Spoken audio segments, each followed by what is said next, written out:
Mauro César Pereira. Tite estreou pelo Flamengo, estreou com vitória, foi lá no Mineirão, gerou crise no Cruzeiro porque o Ronaldo tá sendo xingado, tá sendo pressionado, tá dando declaração que tá revoltando a torcida do Cruzeiro. E foi um Flamengo, Mauro, que já começou mais protegido, porque eu acho que o Tite percebeu que a defesa do Flamengo era muito irregular. E ele já começa o jogo colocando ali Pulgar, Thiago Maia e Gerson. Everton Ribeiro, Bruno Henrique e Gabigol. Ele coloca um meio-campo mais protegido. A pergunta que eu te faço, a Arrascaeta estava no banco, mas também fora de ritmo. É provável que o Tite coloque o Arrascaeta no banco ou não, na sua opinião? E outra, que o Bruno Prado mesmo disse ontem, e eu também acredito, eu acho que ele não vai mexer nesses volantes. Eu acho que ele vai deixar Eric Pulgar, Thiago Maia, Gerson e mais um. Ou você acha que ele pode escalar Everton Ribeiro e Arrascaeta juntos? Sua opinião e também saber o que você achou da estreia do Tite, se você realmente achou um Flamengo mais organizado dentro de campo ou é muito cedo para falar? Eu acho que mais adiante pode ser que ele até em algum momento abra mão de um dos volantes, ou coloque o Vitor Hugo, ele não vai ter o Alan durante um bom tempo, né? Mas o São Paulo também jogou algumas vezes com esses dois jogadores. Acho que a questão aí é o comportamento do time, né? Ontem o time estava mais organizado defensivamente. Ele manteve, inclusive, o Ayrton Lucas ficando mais preso para fazer a saída de bola, mas também com um pouco mais de liberdade para aparecer na área, tanto que ele fez até um gol. O Wesley sempre sendo jogador lateral com mais liberdade para agredir. Ele não mexeu tanto assim na equipe, mas ele organizou melhor. O time estava mais organizado. Quando o Cruzeiro tentou pressionar, cruzou muitas bolas, jogo aéreo, o Flamengo foi absoluto. O Davi Luiz saiu, entrou, o Pablo foi muito seguro, não errou uma. Então foi um jogo que tomou uma pressão inicial, o Cruzeiro subiu marcação, mas só criou uma chance. A gente viu ali a defesa do Rossi, né? Que quase falhou também, né, no segundo tempo. Primeiro fez essa grande defesa, a bola até bateu no ombro do Ayrton Lucas, ele defendeu, depois ele soltou duas bolas, me parece o goleiro sem ritmo, né? 5 jogos só. Então aquela bola que tem que encaixar ou rebater para o lado, ele acaba batendo roupa. E isso aconteceu no segundo tempo especialmente, né? E já tinha acontecido em outro jogo. Acho que é uma questão mais de ritmo realmente, para que ele não cometa esse tipo de falha, né? Creio eu. Mas foi um time bem mais organizado, muito mais seguro. E quando fez 1-0, logo depois teve aquele... O primeiro gol, um erro grave também do Castan, né? Uma bola mal rebatida. E o Ayrton Lucas fez 1-0, né? O Ayrton Lucas não tinha com o São Paulo tanta liberdade para aparecer como apareceu nessa jogada, por exemplo. Ele fez outras, né? Então ficou claro que o Tite já libera um pouco mais o lateral esquerdo para usar seu poderio ofensivo, que é um ponto forte desse jogador. Aí esse pênalti foi uma tolice também do Neres, né? Uma bola na linha de fundo. O que o Wesley ia fazer? Ele foi nas costas, todo atrapalhado, derrubou com 2-0, o jogo acabou aí, né? Aí o Flamengo não correu risco nenhum. O Cruzeiro tentou no segundo tempo alguma coisa, mas não teve nenhuma grande chance. As bolas que o Rossi soltou não eram nem difíceis, foi mais por falha mesmo do goleiro, mas ninguém pegou o rebote. E acabou sendo uma vitória conduzida bem do jeito do Tite, né? Aqueles jogos que o time dele faz 1-0, no caso 2, né? E vai levando, e o adversário acaba não tendo muita oportunidade. Acho que foi bom, mas para uma estreia foi bom, contra o adversário muito fragilizado também, a gente não pode ignorar isso, né? O Cruzeiro está muito mal, só venceu um jogo que foi contra o Santos em acho que 12, nos 12 últimos. O Cruzeiro não consegue fazer gol, não consegue criar nada, é uma dificuldade assim, crônica. E olha, um candidato a rebaixamento, hein? Tá 1 ponto da zona. Não, e assim, a fase é muito ruim. O time não faz gol, o time não consegue vencer. Então, assim, dos candidatos a rebaixamento, o Cruzeiro talvez seja, desses times grandes que estão ali naquela região, o que está em pior momento. O pior recorte do campeonato, eu acho que é o do Cruzeiro. O Santos ontem perdeu, mas teve bons momentos. O Inter está um pouco acima. Eu acho que o Inter ainda produz mais, né? O Vasco, acho que é o melhor deles nesse momento. O Corinthians ontem mostrou uma capacidade de reação. Então você tem aí times grandes que estão ali embolados e o Cruzeiro me parece o mais fragilizado nesse momento. O Bahia reagiu, venceu o Internacional. Vasco reagindo. O Vasco é um dos melhores do segundo turno, né? Então, é um time fragilizado o Cruzeiro. Nesse momento é um dos piores do campeonato. O Flamengo teve a sorte de pegar um Cruzeiro bem baixa. Mas acho que foi uma boa estreia, assim, para o primeiro jogo também, não dá para ficar esperando uma revolução em tão pouco tempo. O mais importante foi que o time estava bem mais organizado, bem mais estruturado e defensivamente, porque o Tite monta os times pela defesa, né? Então, e ele falou isso na coletiva, né? Eu acho que isso é o certo. Você monta, a defesa é o alicerce de uma equipe. Você tem uma defesa segura, naturalmente você vai depois avançando, você vai organizando mais equipes, os demais setores, vai criar mais, aproveitar as chances criadas, ter mais um repertório de jogadas, jogar de uma forma, jogar de outra, jogar com defesa fechada, jogar contra time que vem mais aberto. Você vai diversificar a forma de jogar, mas a base de tudo é você ter uma defesa segura. Se tem uma defesa vulnerável, cara, aí você está sempre correndo atrás. Ainda mais com esse time, né, Mauro? Porque esse time vai criar jogada. Sim. Esse time vai criar chance de gol. A tendência sempre é essa, né? Eu acho que o Arrascaeta deve jogar no lugar do Everton Ribeiro em algum momento. Ontem ele foi bem, inclusive na inversão, né? Que ele começou com o Everton na direita, no seu habitat, digamos assim, mas ele está muito mal. E ele não ajudava o Wesley, o Cruzeiro concentrava jogadores pelo lado esquerdo e não ganhava uma jogada. Aí lá pelos 20 minutos ele mudou, jogou o Gerson para a direita, o Gerson cresceu jogando por ali, ele é forte, conseguiu acho que dar mais vigor ali naquele setor e bloquear um pouco mais as jogadas do adversário. E o Everton Ribeiro foi jogar pelo centro do campo. E aí o Everton Ribeiro começou a aparecer bem. Agora, esse lance, o lance do pênalti, tem um detalhe que é bem interessante. Até foi o Bruno Pet, que é um colega que até comenta lá na Flá TV, ele fez uma postagem na rede social bem interessante, mostrando a importância do Pulga, né? O lance começa com o Pulga roubando a bola na frente da área do Flamengo, inicia a jogada. Aí a bola vai até a área do Cruzeiro, o Cruzeiro recupera a bola. Quando o Cruzeiro tenta armar uma jogada de ataque, uma transição rápida, o Pulga dá um pique e desarma de novo no campo de ataque. Ele aparece para tentar ajudar o ataque. Quando o Cruzeiro recupera a bola, ele dá um pique, vem e toma a bola de novo. Aí o Flamengo reinicia o ataque, aí tem um pênalti no Wesley. São detalhes, assim, nuances que a gente acaba não percebendo muitas vezes, até muito bem observado pelo Bruno Pet. Mostra que a importância desse jogador, que hoje, se não é o mais importante, é um dos mais importantes regulares. Ele pode ser o novo João Gomes, Mauro? Aquele cara que corre pelo time, que equilibra taticamente. Ele tem mais recursos que o João Gomes, né? O João Gomes é mais veloz, é um dínamo ali para fazer aquelas coberturas em velocidade e tal, recuperar a bola, mas o Pulga tem mais qualidade no passe, uma inversão de bola, um passe em profundidade, bate melhor na bola, tem que ser o cobrador de faltas da equipe, não sei se o Tite já viu isso, mas é o que bate melhor falta, ele batia falta lá na Itália, na Fiorentina, no Flamengo, ele já bateu uma falta na trave, mas não deixa ele bater. Os caras não sabem bater falta. Quando tem uma falta, o cara que bate chegou, você chegou ontem. Não existe isso. Isso tem que mudar no futebol, né? Quem tem que determinar o técnico. Quem bate falta bem aqui? Eu, vamos testar. Você vai bater.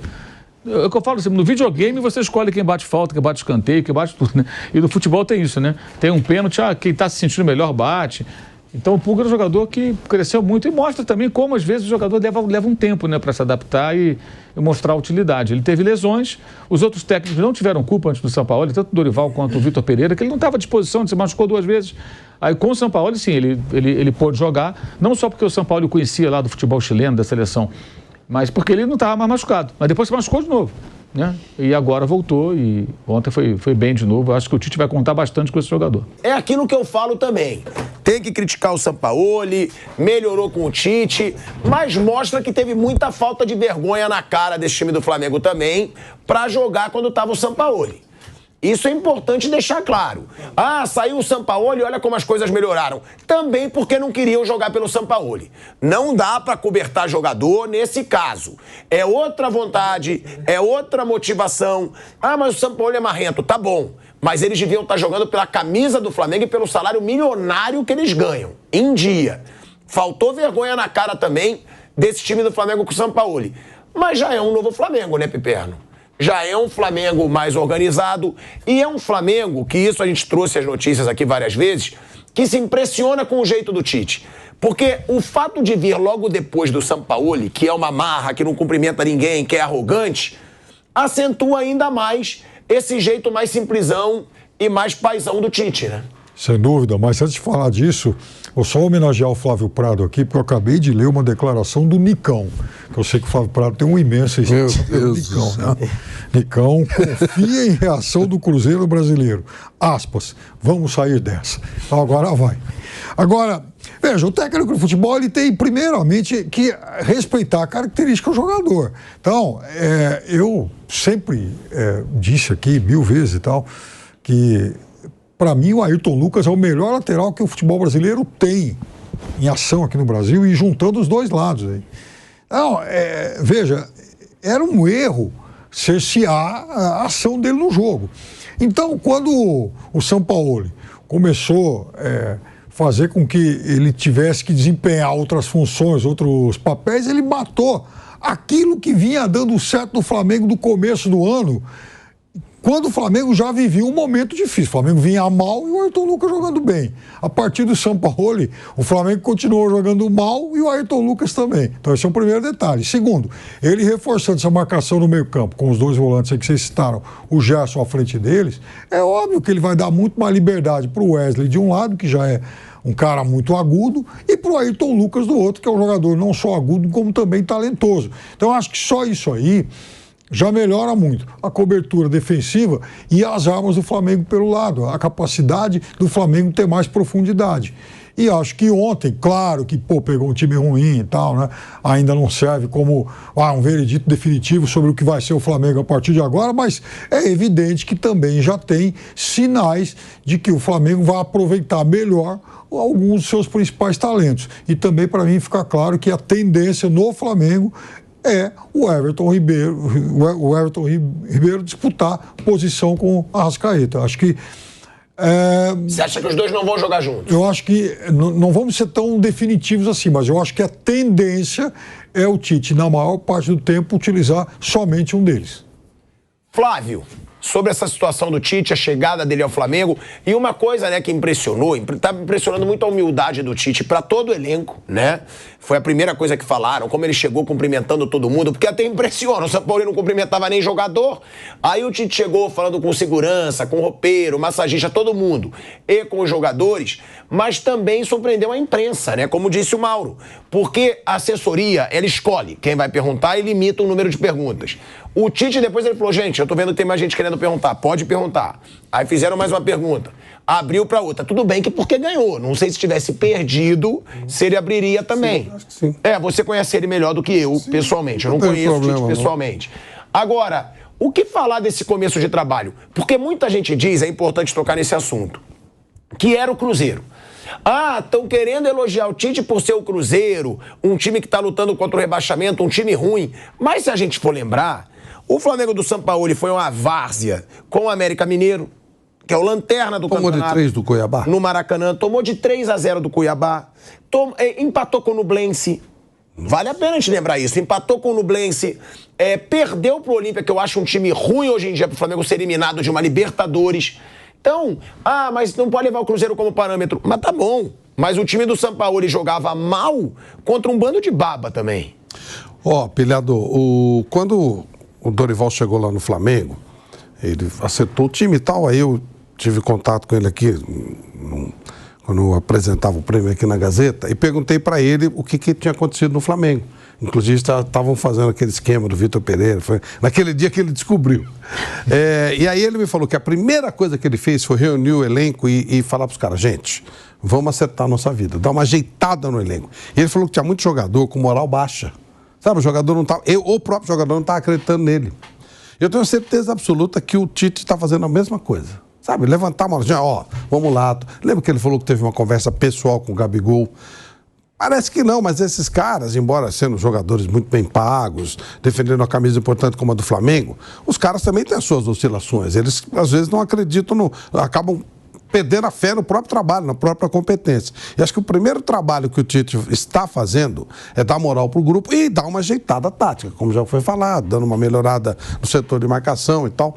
E a tendência é só melhorar. O Tite, ele vai levar a coisa desse jeito. Ele é um excelente administrador de grupos. Ele é um cara que ele faz uma gestão de grupo muito boa. E a partir dali ele vai colocar o conhecimento dele de futebol e tal. Não esqueçamos que ele tem ao lado dele o César Sampaio, que é outro cara que é muito bom de trabalho em grupo. É um cara. É muito gente boa. O César Sampaio é muito simplesão. Todo mundo gosta dele. E ele é assim. Ele não tem problema nenhum de chegar num cara que tá invocado, bravo, chamar, escuta, vamos conversar. Eu acho que o Flamengo vai ter uma mudança radical. Não, isso eu acho, certeza. Mudança do ambiente vai ser radical e isso vai ter impacto no campo. O Flamengo tem grandes individualidades, mas alguns com a confiança muito baixa, alguns com moral baixa. O Tite vai levantar esse astral de um modo geral. E aí vai fazer o time, vai começar a render mais e aí ele vai começar a trabalhar no aspecto tático, colocar as ideias dele. Acho que o Flamengo acertou em cheio com a contratação do Tite. E vai ter que fazer uma renovação, mas aí a diretoria precisa dar apoio. Isso que eu falo sempre, não adianta ele amanhã depois chegar à conclusão que o jogador X não pode mais. Aí o cara vai, briga, faz aquela confusão e a diretoria opta pelo jogador. Aí não dá. Ou você tem respaldo ou você não tem. Se ele tiver um bom respaldo, acho que o Flamengo vai voltar aos grandes dias do futebol. Tem tudo para fazer isso. Tem tudo. O Flamengo vai render o máximo que pode. E esse time, rendendo o máximo que pode, não é fácil de ser vencido, não. Agora, o Tite falou, Mauro, sobre essa situação de ter estreado e não ter medo de ficar feliz. Né? É que ele fala, pô, não tô provocando ninguém, mas eu tô feliz, meu neto tá feliz, porque o Tite passou por um momento, você mesmo disse, eu inclusive quando ele foi apresentado, tá? Quando ele foi apresentado, não ontem, eu senti falta dessa pergunta que você falou do Corinthians. Eu, se estivesse lá, eu perguntaria. Eu falaria, vem cá, Tite, você tá sendo mentiroso, está sendo chamado de mentiroso pela torcida onde você é ídolo, que você disse num podcast. O que você tem a dizer sobre isso? Por que você mudou de ideia? Eu colocaria essa pergunta pela pressão que ele estava sofrendo. Eles fizeram essa pergunta, só não falaram do mentiroso. Porque eles não perguntaram para não atacar o Tite. Porque ele antecipou. Nós também não precisava, né? Perguntaram por que não é inquisição. Não. Mas calma aí, ele é ídolo de uma torcida. E eu acho que a imprensa tem um compromisso também com a outra torcida. Não precisa falar o mentiroso. Eu faria a pergunta. É porque ele falou o mentiroso. Foi ele que falou. Eu faria a pergunta. Eu vou ser o mentiroso. Mas eu não diria, você foi mentiroso. Não. Você foi chamada, tal. Só um detalhe. Como eu faria. Eu faria, mas não usaria o mentiroso. Eu usaria. Eu falaria. Você falou no podcast. Criado, né? Agora, o que ele falou não tem nada a ver com o Corinthians, ele falou com ele, é problema dele. Eu só vou trabalhar em 24. Ele exagerou porque se leva muito a sério também. Eu pode me chamar de mentiroso. Ele falou. Se ele não falasse isso, mas mesmo ia passar. Agora, de qualquer maneira, é um compromisso dele com ele mesmo. Ele não assumiu o compromisso com ninguém, com nenhum clube, nem com o Corinthians, nem com ninguém. O cara mudou de ideia. Você nunca mudou de ideia? Nunca mudou. Todo mundo mudou de ideia. Mudou de ideia, acabou. Mas então. E ele até explicou na coletiva. Por isso que eu acho que ele falou, posso ficar feliz. Eu acho que ele estava meio pressionado. E na coletiva, até ele falou que o Marcos Braz teria dito para ele: como é que a gente pode juntar as minhas necessidades com as suas possibilidades, as suas necessidades e tal? E qual é a necessidade? Muito claramente. Olha, nós temos que buscar uma vaga na Libertadores. Você aceita trabalhar no Flamengo ano que vem? Beleza. Você quer trabalhar sem vaga na Libertadores, Tite? Não quero. Quero trabalhar com uma vaga na Libertadores. Então me ajuda a ganhar essa vaga, meu camarada, porque senão eu posso não conseguir. Então, ele acabou falando, isso pesou, óbvio que pesou. Não, vamos lá então, começa o trabalho agora, a gente tenta segurar essa vaga e ano que vem, aí é outra história, vamos em frente. É muito claro isso para mim. Ele não falou com essas palavras, mas essa foi a minha interpretação do que ele falou ali. E acho que, assim, essa história, cara, ele não assumiu o compromisso com o Corinthians. Na verdade, o Corinthians, para dar uma satisfação à torcida, não soltou oficialmente. Demitiu, não, estamos também tem a história ontem do Bruno Henrique, hoje, já vi aqui agora também outra coisa do Corinthians aqui. Cada hora é um jogador que interessa, uma contratação que estão pensando, e a gente sabe que a condição do clube não é para isso, né? Agora, eu acho também que ele não tem que ficar justificando, não. Isso é muito de titez também, né? Que eu estou feliz, que não estou torcendo contra ninguém, só estou feliz. Claro, ganhou, fica feliz, fica triste. Estreou vencendo, que tristeza. Não, está feliz. E se vencer outro jogo, vencer domingo o Vasco, ficar mais feliz ainda. Que é um clássico, aliás. E é um clássico com vários elementos. Fazer uma observação rápida aqui, até se o pessoal puder recortar e botar o vídeo, aí eu agradeço nas redes sociais. A gente sempre vê muita porrada em torcida organizada por razões óbvias, né? Hoje, as torcidas que brigam do Flamengo, quando os outros times do Rio, todas estão punidas. Todas estão punidas.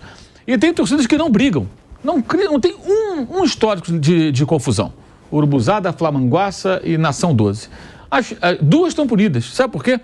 Porque não teriam enviado um e-mail para a Polícia Militar do Rio de Janeiro informando que viriam a São Paulo na final da Copa do Brasil. Um e-mail. Ou seja, quando vocês fazem isso, Polícia Militar do Rio de Janeiro, o BEP, que é o Batalhão Especial, sabe o que vocês fazem? Vocês minam o movimento de torcedores pacíficos, desanima esses caras, e isso fortalece todas as torcidas que são violentas. Todas. Quer dizer, os caras não brigam com ninguém, não arrumam uma confusão, fizeram aquela festa lá do Maracanã na final da Copa do Brasil. Aí não pode amanhã, no domingo, 2 jogos de punição. Quer dizer, é uma coisa tão bizarra. Vocês matam a festa na arquibancada, vocês intimidam o torcedor que só quer torcer, que não quer brigar. Isso o Bravo do Fluminense, que também é uma torcida pacífica que faz a festa, já foi alvo também desse tipo de coisa em outras situações. A Polícia Militar do Rio de Janeiro faz cada besteira e com tanta coisa séria do Rio de Janeiro para se preocupar, eles estão preocupados em punir a torcida que não briga. E aquelas que brigam, que estão punidas, sabe o que está acontecendo com elas? Continuam brigando, porque os brigões não são presos. Eles proíbem a bandeira, a faixa, a bateria e a porrada continua comendo pelo Rio de Janeiro. Domingo, pode esperar. Cedo, as torcidas banidas do Flamengo e do Vasco ou integrantes das mesmas, melhor dizendo, né, porque elas estão banidas, vão brigar pelo Rio de Janeiro o dia inteiro. A torcida do Vasco estava cantando na quarta-feira, domingo é guerra, domingo é guerra. E vai ser, como sempre acontece, eles não conseguem controlar. Aí o cidadão que está passando pela rua está arriscado a estar levando tapa, ou tiro comendo, porrada cantando, sem que ele tenha nada a ver com isso, em qualquer ponto, longe do Maracanã. Assim, é de uma incompetência impressionante, assim, punindo caras que não criam nada, não criam nenhuma confusão, não tem um histórico de confusão, de briga desses torcedores. É terrível, é uma coisa assim, são os coveiros do futebol, sabe? Trabalham contra o futebol.